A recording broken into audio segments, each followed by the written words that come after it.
नमस्कार दोस्तों, मैं मुकुल गुप्ता आपके अपने YouTube channel Gupta ji math class में स्वागत करता हूं। आज मैं क्लास 10th की मैथ का चैप्टर 8वां पढ़ाने वाला हूं, जिसमें त्रिकोणमिति के परिचय चैप्टर का नाम है। मैं आप लोगों को इसके बारे में जानकारी दूंगा कि कण क्या होता है, आधार क्या होता है और लंब क्या होता है। इन सब चीज़ों की जानकारी हुई है और ये हम सब क्यों निकालते हैं और ये कौन से त्रिभुज पे यूज किया जाता है, ये ठीक है, इन सब की जानकारी दूंगा। तो आपकी मैथ में चैप्टर 8 में समकोण त्रिभुज के बारे में बताया गया है। समकोण त्रिभुज से त्रिकोणमिति की जानकारी दी गई है, क्योंकि और भी त्रिभुजों की निकाली जा सकती है, लेकिन आपके सिलेबस में सिर्फ समकोण त्रिभुज के बारे में बताया गया है। इसीलिए मैं आप लोगों को समकोण त्रिभुज के बारे में बताता हूँ कि यह सब क्यों निकालते हैं और यह क्या होता है। ए बी, बी सी, ए सी, इन सब चीज़ों की जानकारी दूंगा। जैसे अब हमें कहीं कोई बिंदु पता है, यहाँ पे ये ए पर हम लोग खड़े हैं, ठीक है, और ए से हमें सी की दूरी निकालनी है।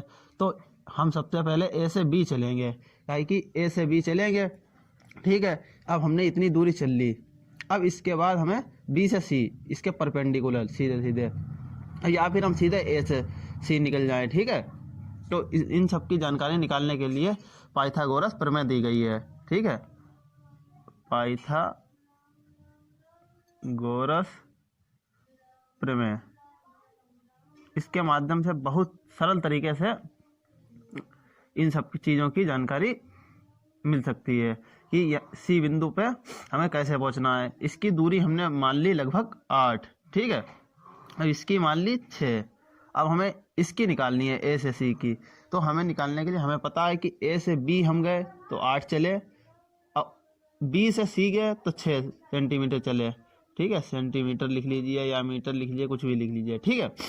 अब यह हमेशा समकोण त्रिभुज पे लागू होता है, मतलब और भी त्रिभुज पे लागू हो सकता है, लेकिन आपके सिलेबस में 8वें चैप्टर में सिर्फ समकोण त्रिभुज के बारे में ही बताया गया है, ठीक है। अब मैं आप लोगों को बताता हूँ कि पाइथागोरस प्रमेय है क्या। कि कर्ण का स्क्वायर हाइपोटेनियस का स्क्वायर इक्वल टू लंब हाइट का स्क्वायर प्लस आधार बेस का स्क्वायर, ठीक है। और ये ऐसा होता है कि कण यहीं पे क्यों लिखा गया, यहाँ पे क्यों नहीं लिखा गया, लंब यहाँ पे लिखा गया, आधार क्यों यहाँ पे नहीं लिखा गया। इसी इन सब की भी जानकारी मैं आप लोगों को बताता हूँ कि आधार इसलिए यहाँ पे लिखा गया कि देखिए कण है, कण इसलिए यहाँ पे लिखा है कि ये परपेंडिकुलर है, लंब मतलब 90 डिग्री का कोण बन रहा है यहाँ पे, जैसे करके ऐसे, तो 90, तो इसके सामने वाली भुजा हमेशा कर्ण होती है, ठीक है। अब ये कोण बना रहा है यहाँ से, तो ये कोण के पास वाली भुजा हमेशा आधार होती है। अगर कोण बाई चांस यहाँ पे होता, जैसे सी बिंदु पे अगर कोण होता, तो उसके लिए आधार ये होता और इसके कोण के सामने वाली भुजा लंब होती, ये लंब हो जाता, लेकिन कण हमेशा यही रहता, ठीक है। कण परपेंडिकुलर के सामने वाली भुजा हमेशा ही कण होगी। और कोण बदल सकते हैं, मतलब कोण अगर ए नहीं सी हो गया तो सी के लिए आधार ये हो जाएगा और लंब ये हो जाएगा, ठीक है। अब लेकिन कोण ये है ए, तो ए के लिए आधार उसके पास वाली भुजा संलग्न भुजा, ठीक है, आधार हो गई, और उसके सामने वाली भुजा लंब हो गई, ठीक है, हाइट। अब मैं आप लोगों को बताता हूँ कि कण क्या है, ए सी निकालना है हमें। तो ए सी का स्क्वायर इक्वल टू लंब क्या है 6 स्क्वायर, ठीक है, हाइट स्क्वायर, ठीक है, आधार बेस 8 सेंटीमीटर, 8 का स्क्वायर इक्वल टू 6 का स्क्वायर 36 प्लस 8 का स्क्वायर 64, 36 और 64 100, ठीक है। AC स्क्वायर, अब AC का स्क्वायर इसके ऊपर चला जाएगा तो ये हो जाएगा AC equal to √100 equal to 10।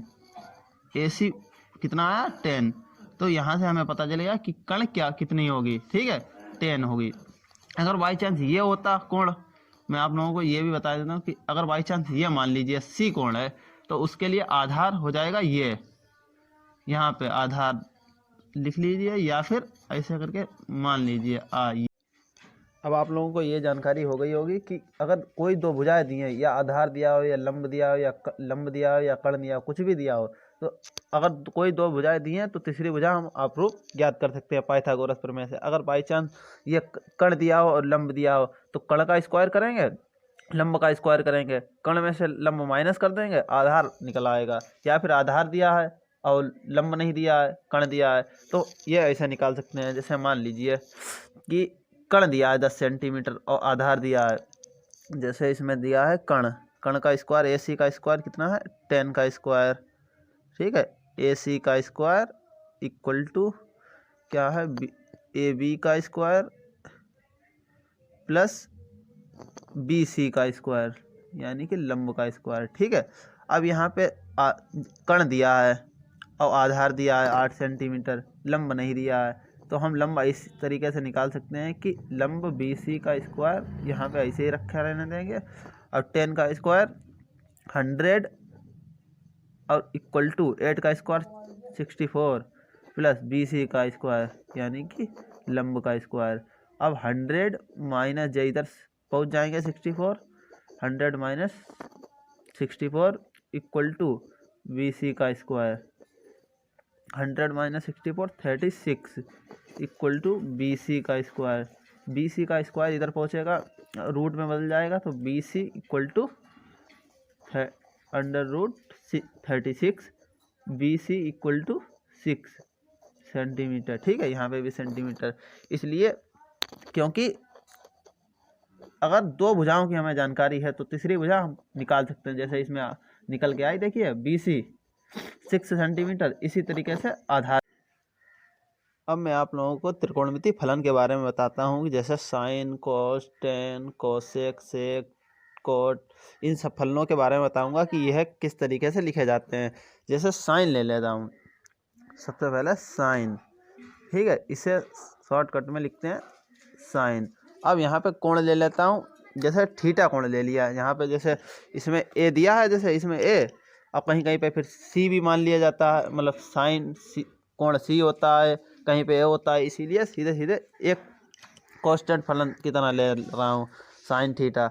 अब साइन थीटा, इसका साइन का मान होता है लंब बटे कर्ण, ठीक है। और लंब यहाँ पे क्या है, जैसे इसमें देखिए लंब ये है, ठीक है।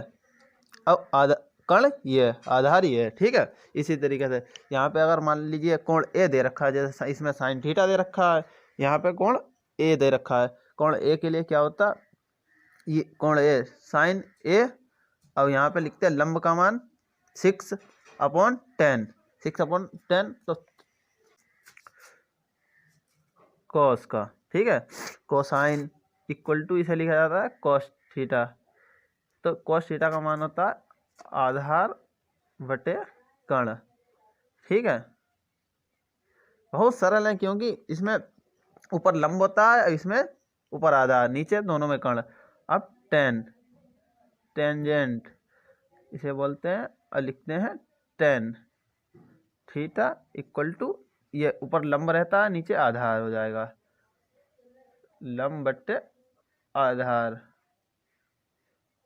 अब इसका उल्टा, साइन का उल्टा हो जाएगा कॉसेक, कॉसेक को लिख सकते हैं 1/sin, क्योंकि ये साइन है, साइन नीचे अगर कर दें तो ये कर्ण ऊपर हो जाएगा, साइन नीचे हो जाएगा, इसका उल्टा। इस तरीके से लिख सकते हैं कि 1/sin, साइन का मान कितना है लंब, अब ये अगर नीचे यहाँ पे जैसे लिख लें कर्ण, ठीक है, तो कर्ण ये ऊपर पहुँच जाएगा, तो इसका हो जाएगा मान कर्ण बटे लंब, ठीक है। इसका उल्टा हो गया सेकेंड, इसे लिखते हैं सेक थीटा, तो इसे लिख सकते हैं उल्टा, मतलब नीचे लिख लेंगे कोसेक, कॉस लिख लेंगे, और इसका उल्टा हो जाएगा, जो आधार बट्टे कर्ण था तो कर्ण बट्टे आधार, ठीक है। इसी तरीके से कॉट